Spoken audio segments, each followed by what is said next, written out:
brought to you by Infinix. Infinix पर very good offer मिला है, you can't bear to miss it. 1990 के दशक की शुरुआत में रवांडा में एक साथ कई ऐतिहासिक भूमिकाएं तैयार हो रही थीं। मसलन सत्ताधारी national Republican movement for democracy and development ने अपना यूथ विंग शुरू किया इंट्रा हामवे के नाम से। इसका शाब्दिक अर्थ है साथ मिलकर लड़ने वाले लोग। उसी दौर में कंगूरा नाम से एक मैगजीन हुई। ये 2 महीने में एक बार छपती थी। जल्दी ही आबादी के एक हिस्से के बीच पॉपुलर हो चुकी थी। फिर जुलाई 1993 में एक रेडियो चैनल आया, रेडियो टेलीविजन लिब्र देस मिल कोलिंस। अंग्रेजी में इसका मतलब निकलता है free radio and television of the land of 1000 hills. Rwanda को कई दफा द लैंड ऑफ 1000 हिल्स भी कहा जाता है। नए चैनल को इसी पहचान के साथ जोड़ा गया था। पहली नजर में घटनाएं विकास का मानक लगती हैं। राजनीति में युवाओं को मौका मिल रहा था। एक पिछड़े देश में मैगजीन और रेडियो स्टेशन शुरू हो रहे थे। लोगों को सूचना क्रांति से जोड़ा जा रहा था। लेकिन इसका एक दूसरा पहलू भी था, बेहद स्याह। वो ये कि इन सबके जरिए 20वीं सदी की सबसे क्रूर घटनाओं में से एक की नींव खोदी जा रही थी। उस घटना को इतिहास में रवांडा जनसंहार के नाम से जाना गया। इस नींव में ईंट गारा बनाने वाला शख्स उस दौर में रवांडा का सबसे अमीर आदमी था। उसका नाम था फेलिसन कबूगा। उसी ने इंट्रा हामवे, कंगूरा और रेडियो चैनल में पैसा लगाया था। इसके अलावा उसने एक और चीज पर पैसे लुटाए थे, हथियारों पर। दरअसल जनसंहार से 2 महीने पहले उसने कनाडा की एक कंपनी से सौदा किया था। उसने 6 किलो वजन के चाकू, कुल्हाड़ी, खंजर खरीदे। कैलकुलेशन ये थी कि हर एक घंटे में कम से कम 3000 दुश्मनों की हत्या की जा सके। उसके दुश्मन कौन थे? वे थे तुत्सी। कबूगा हुतू था। रवांडा में हुतू और तुत्सी दशकों से साथ रहते आए थे। उनके बीच थोड़ा बहुत तनाव हमेशा रहता था, लेकिन कबूगा के प्रोपेगेंडा ने उस मनमुटाव को अस्तित्व की लड़ाई में तब्दील कर दिया। कबूगा को अक्सर रवांडा जनसंहार का फाइनेंशियल कहा जाता है। वो लाखों बेगुनाह लोगों की हत्या के सबसे बड़े आरोपियों में से एक था। लेकिन न्याय होता उससे पहले वो देश छोड़कर भाग चुका था। देश से निकलते ही वो गायब हो गया। मोस्ट वांटेड होने के बावजूद कबूगा अलग अलग जगहों पर अपना साम्राज्य चलाता रहा। उसके ऊपर 40 करोड़ रुपए का इनाम रखा गया। दुनिया की कई जांच एजेंसियों ने मिलकर उसका पीछा किया, मगर उसको पकड़ने में 26 साल लग गए। 2020 में जब उसे गिरफ्तार किया गया तब तक उसकी उम्र ढल चुकी थी। फिर भी भरोसा ये कि कम से कम अब उसके गुनाहों का हिसाब हो सकेगा। तो आज हम जानेंगे फेलिसन कबूगा की पूरी कहानी क्या है, रवांडा जनसंहार में उसकी भूमिका क्या थी, कबूगा 26 सालों तक कानून की नजर से कैसे बचता रहा, और आज हम उसकी कहानी आपको सुना क्यों रहे हैं। नमस्कार, मेरा नाम दिव्यांशी है और आप देखना शुरू कर चुके हैं लल्लन टॉप का अंतर्राष्ट्रीय प्रसंगों से जुड़ा रोजाना का कार्यक्रम दुनियादारी। आज हम रवांडा जनसंहार के मोस्ट वांटेड फेलिसन कबूगा की कहानी आपको सुनाने वाले हैं। कहानी शुरू करें उससे पहले रवांडा का भूगोल और इतिहास समझ लेते हैं ब्रीफ में।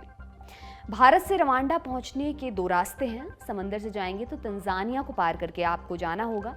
इस रास्ते से दूरी 5000 किलोमीटर के आसपास पड़ेगी। हवाई रास्ते की बात करें तो नई दिल्ली से किगाली के बीच की दूरी लगभग 6200 किलोमीटर है। किगाली रवांडा की राजधानी है। पूरा रवांडा जमीन से घिरा हुआ है। उसके पड़ोसी हैं युगांडा, बुरुंडी, तंजानिया और डेमोक्रेटिक रिपब्लिक ऑफ कॉन्गो।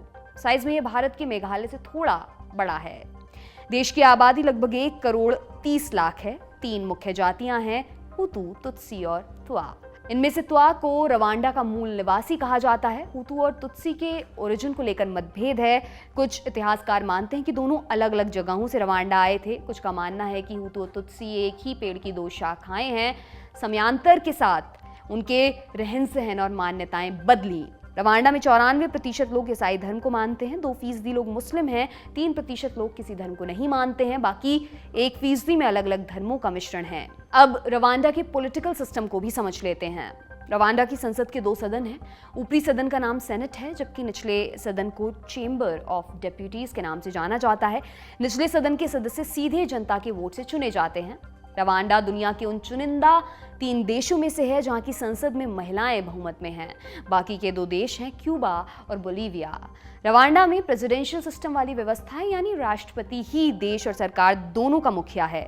सेना राष्ट्रपति के आदेश पर ही काम करती है। राष्ट्रपति के पास युद्ध शुरू करने, आपातकाल लगाने, प्रधानमंत्री और मंत्रियों को नियुक्त करने जैसी कई शक्तियां हैं। फिलहाल पॉल कगामी देश के राष्ट्रपति हैं।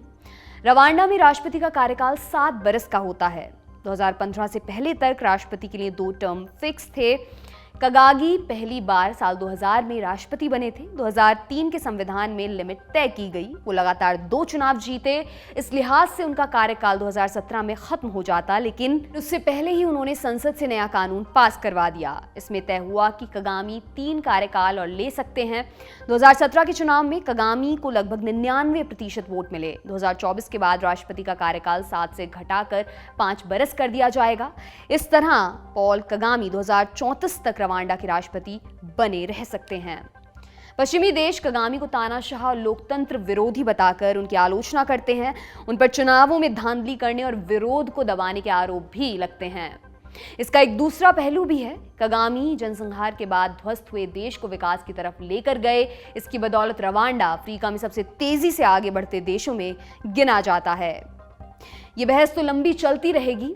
हम कगामी की तरफ चलते हैं। उनकी कहानी क्या है ये समझते हैं। पॉल कगामी अल्पसंख्यक तुत्सी परिवार में पैदा हुए थे 1957 के साल में। उस समय रवांडा गुलाम था। बेल्जियम के शासन के दौरान तुत्सी कम संख्या में होने के बावजूद प्रभावशाली थे। सरकार से लेकर समाज तक तुत्सियों का कंट्रोल था। राजा भी तुत्सी समुदाय से था। जर्मनी और बेल्जियम ने राजा को कठपुतली बनाकर शासन किया था, इसलिए उनकी नीतियां भी तुत्सियों के पक्ष में होती थीं। इससे हुतू नाराज रहते थे। इसी को लेकर नवंबर 1959 में दंगा शुरू हुआ। दंगे के बीच कगामी के घर वाले युगांडा भाग गए। कगामी का शुरुआती जीवन वहीं पर गुजरा। कुछ समय तक उन्होंने युगांडा की विद्रोही सेना के लिए भी काम किया। उधर रवांडा में सत्ता हुतू लोगों के हाथ में आ गई थी। वे तुत्सियों से बदला लेने लगे थे। इससे उनमें गुस्सा पनपा। फिर 1987 में रवांडा पेट्रियोटिक फ्रंट की स्थापना हुई। इसका मकसद लड़कर अपने लोगों को हक दिलाना था। कगामी ने आरपीएफ को ज्वाइन कर लिया। 1990 में फ्रंट की कमान उनके हाथों में आ गई। 1994 के जनसंहार में आरपीएफ ने हुतू हमलावरों का सामना किया। उन्होंने उनके खिलाफ हमले किए। आरपीएफ विजयी साबित हुई। हुतू हमलावर भाग गए। सत्ता आरपीएफ के पास आ गई। कगामी पहले उपराष्ट्रपति और फिर साल 2000 में देश के राष्ट्रपति बने। तब से अब तक उनकी पार्टी और वो सत्ता में बने हुए हैं। ये तो हुआ रवांडा का इतिहास और भूगोल। अब इंडिया कनेक्शन भी जान लेते हैं। रवांडा में भारतीय मूल के लोग दशकों से रहते आए हैं। 1962 में रवांडा को आज़ादी मिली। वहाँ पर बेल्जियम का औपनिवेशिक शासन हुआ करता था। आज़ादी के बाद भारतीयों का दखल व्यापार, मैन्युफैक्चरिंग और आयात निर्यात तक सीमित रहा। उनका स्थानीय लोगों से अच्छा संबंध था। यही वजह रही कि नरसंहार के दौरान एक भी भारतीय व्यक्ति को नुकसान नहीं पहुंचाया गया। उन्हें सुरक्षित निकाल लिया गया था। दोनों देशों के बीच डिप्लोमेटिक रिश्ते की शुरुआत 1999 में हुई। भारत के मौजूदा प्रधानमंत्री नरेंद्र मोदी रवांडा जाने वाले पहले भारतीय पीएम बने। वो जुलाई 2018 में रवांडा गए थे। अब अपने विषय की तरफ वापस लौटते हैं। मोस्ट वांटेड फेलिसन कबूगा की ओर। रवांडा जनसंहार क्या था और क्यों हुआ, इसके बारे में हम दुनियादारी में पहले भी आपको बता चुके हैं। आपको उन एपिसोड्स का लिंक डिस्क्रिप्शन बॉक्स में मिल जाएगा। आज हमारा फोकस फेलिसन कबूगा और जनसंहार में उसकी भूमिका पर रहेगा। कबूगा का बचपन मुफलिसी में गुजर रहा था। उसके पिता खेतीहर किसान थे, लेकिन कबूगा को ये काम पसंद नहीं था। वो बहुत आगे की सोच रहा था। उसकी आंखों के सामने पैसा और पावर नाच रहे थे। इसी दौर में उसकी मुलाकात एशिया के कुछ व्यापारियों से हुई। उसने उनसे बिजनेस के गुर सीखे और फिर अपनी दुकान शुरू कर दी। उसकी दुकान में हर छोटी मोटी ज़रूरत की चीज़ मिलती थी। इस धंधे में उसको मुनाफा मिलने लगा था। उसे लगा कि गांव में रहकर कमाई सीमित रह जाएगी, अब राजधानी चलना चाहिए। यही सोचकर वो किगाली आ गया। यहाँ किस्मत ने उसका साथ दिया। उसका धंधा लगातार बढ़ता गया। इसी मुनाफे से उसने और भी दूसरी चीज़ों में अपना हाथ आजमाया। वो जिस जगह हाथ लगाता वहाँ से आमद शुरू हो जाती। 1970 के दशक में रवांडा में जुवेनल हाबेयारिमाना का शासन आ चुका था। जुवेनल हुतू थे। कबूगा ने उनसे हाथ मिला लिया। एक समय था जब दोनों गांव में साथ बैठकर लोकल शराब पिया करते थे। राष्ट्रपति के साथ कबूगा की दोस्ती चरम पर थी। इससे दोनों को फायदा हो रहा था। कबूगा का बिजनेस बढ़ रहा था जबकि जुवेनल की पार्टी को फंड मिल रहा था। फिर दोनों ने इस दोस्ती को रिश्तेदारी में बदल लिया। कबूगा ने अपनी 2 बेटियों की शादी राष्ट्रपति के बेटे के साथ की थी। अब रवांडा की सत्ता के केंद्र तक उसकी पहुंच हो गई थी। मंत्री और विदेशी अफसर उससे बिजनेस की सलाहें लिया करते थे। फिर 1990 का दशक शुरू हुआ। हुतू लोगों पर तुत्सी बाहुल्य आरपीएफ का हमला बढ़ा। कबूगा हुतू था।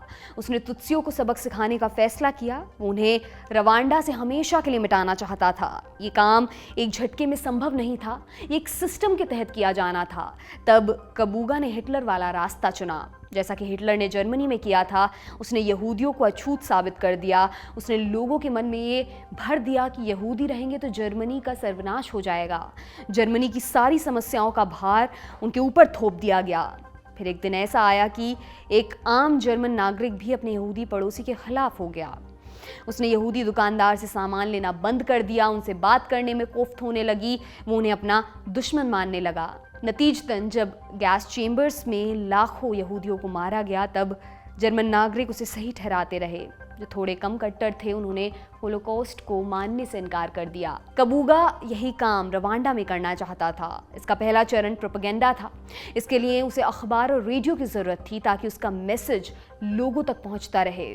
इसके लिए उसने कंगूरा मैगजीन और रेडियो ऑफ द 1000 हिल्स में निवेश किया। कंगूरा में लगातार लोगों को उकसाया गया। हुतू लोगों से कहा जाता कि वे तुत्सियों से हर तरह का रिश्ता तोड़ दें।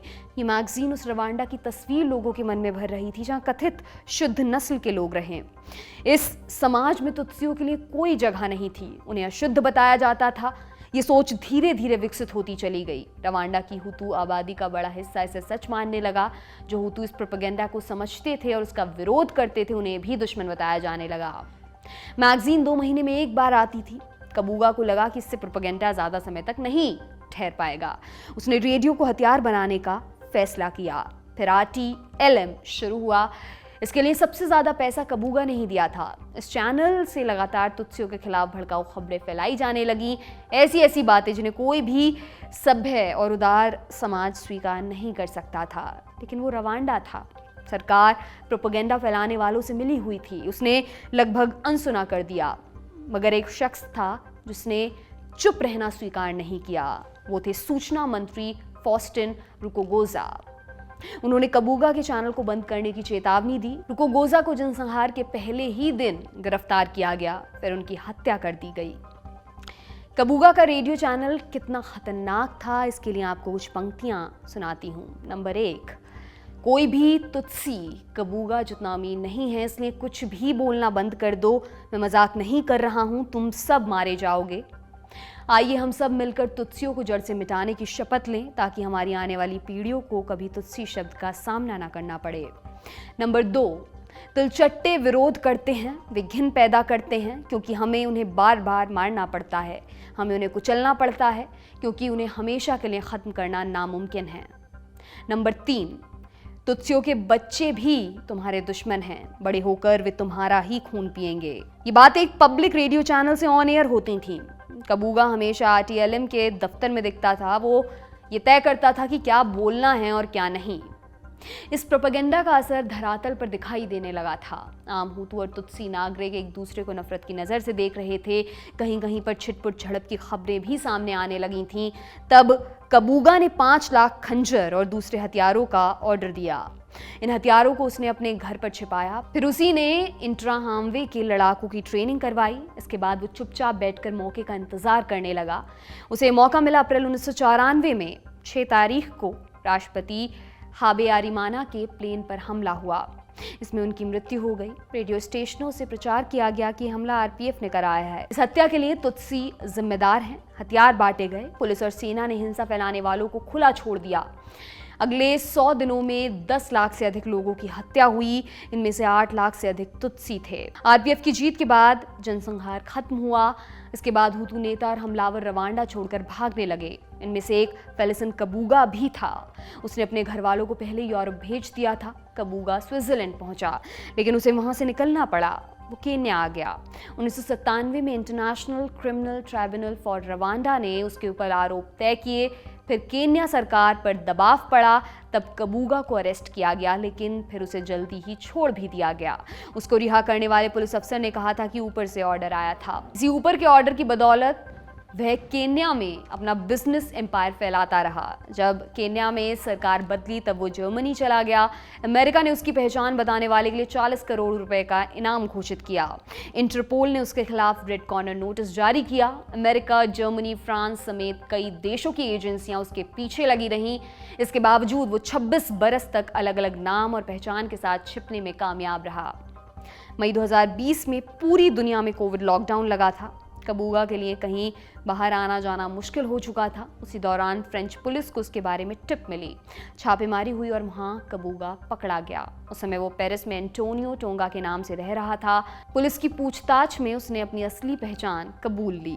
फ्रांस से उसको प्रत्यर्पित कर हेग लाया गया। उसने फ्रांस की कोर्ट में कभी अपना अपराध नहीं कबूला। उसने बार बार ये कहा कि उसे झूठे केस में फंसाया जा रहा है। अब आखिर में आपको बताते हैं कि हम ये कहानी आज आपको सुना क्यों रहे हैं। दरअसल गिरफ्तारी के 2 बरस बाद फेलिसन कबूगा के केस की सुनवाई शुरू हो गई है। 29 सितंबर को हेग में ट्रायल का पहला दिन था। इसमें कबूगा ने आने से मना कर दिया। वो वीडियो लिंक से भी नहीं जुड़ा। हालांकि जजों ने कहा कि इसके बावजूद मुकदमा जारी रहेगा। कबूगा पर जनसंहार, मानवता के खिलाफ अपराध, अपने रेडियो चैनल के जरिए नफरत फैलाने और हुतू लड़ाकों को हथियार देने के आरोप लगाए गए हैं। यूएन के वकील राशिद रशीद ने मुकदमे की शुरुआत में कहा, जनसंहार के लिए कबूगा को खुद से राइफल या खंजर उठाने की जरूरत नहीं पड़ी। इसके बजाय उसने थोक भाव में हथियारों की सप्लाई की और इंट्राहामवे को प्रशिक्षण दिया। उसने अपने मन का अपराध प्रोपेगेंडा से अभिभूत हुतू लड़ाकों से कराया।